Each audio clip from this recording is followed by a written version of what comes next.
front of everybody, right? So I Yeah. go to the library. I dig into it, and oh my, I find dozens of books written back in the early 1900s about alcohol as fuel. And I was shocked, because that was my first exposure to realizing they don't tell you everything. Oh yeah. So, yeah, so that broke me of blind comments and the things that we are told. So anyway, I dug into it in a big way, and this is in the '70s while I was at college. So I went out and built a still, and so I went ahead and I was using food processing waste because I thought that was, the low-hanging fruit because I lived in San Francisco. It wasn't like there were crops around. Yeah.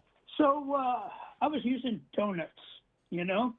Donuts, what are donuts? They're wheat flour, which is carbohydrate, and they're sugar, which is certainly a carbohydrate, and then they're fried and that kind of thing. So when we make alcohol, we use carbohydrates. And yeast eat the carbohydrates and they breathe out carbon dioxide, which was the stuff bubbling in my teacher's big 5-gallon glass jar on the lab table. So they breathe out CO2, make the bubbles, and they also, you might say, poop out alcohol. So they turn the carbohydrates. So carbo is carbon dioxide, hydrate is water.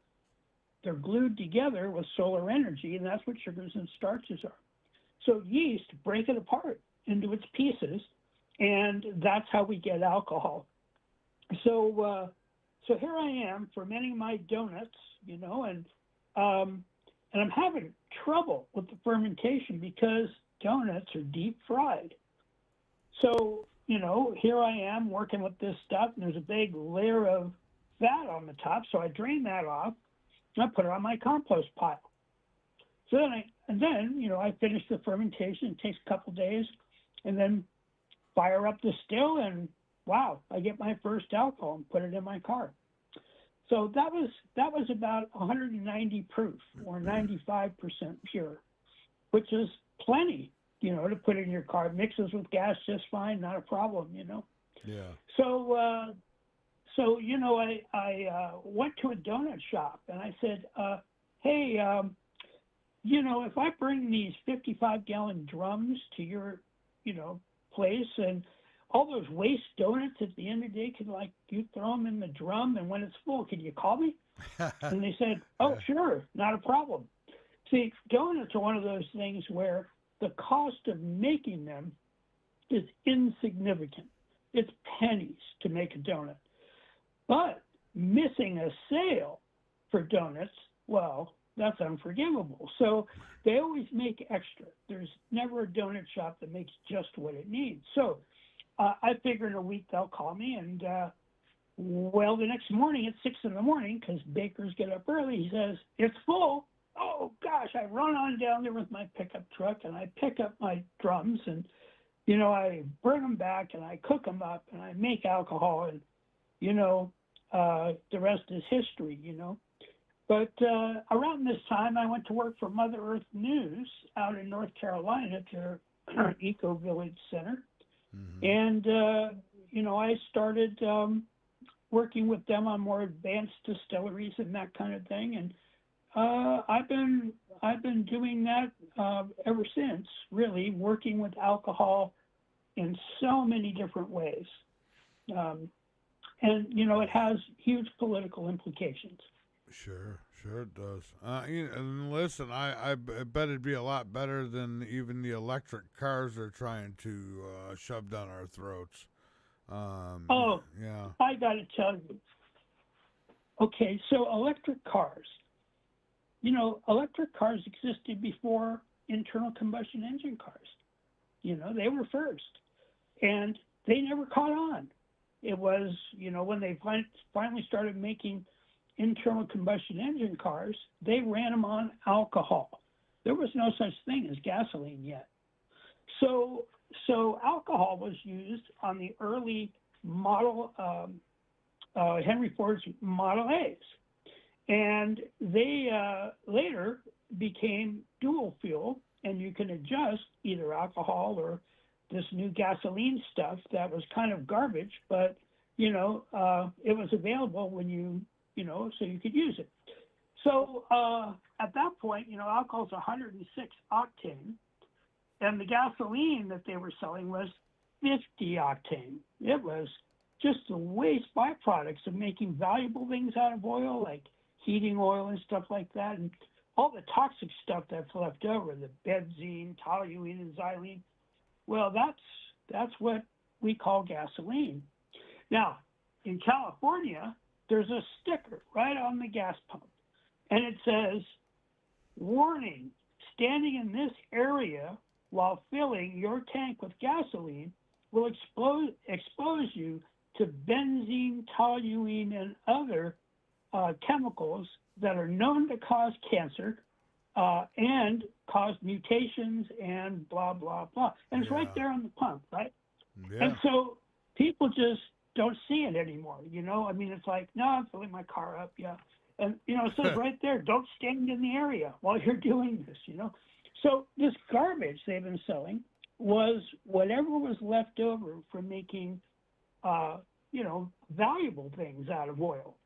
And over the years, the things we make from oil are an incredible number of things. Oh, yeah. So, so here you are nowadays, you take a barrel of crude oil, you start refining it. You make,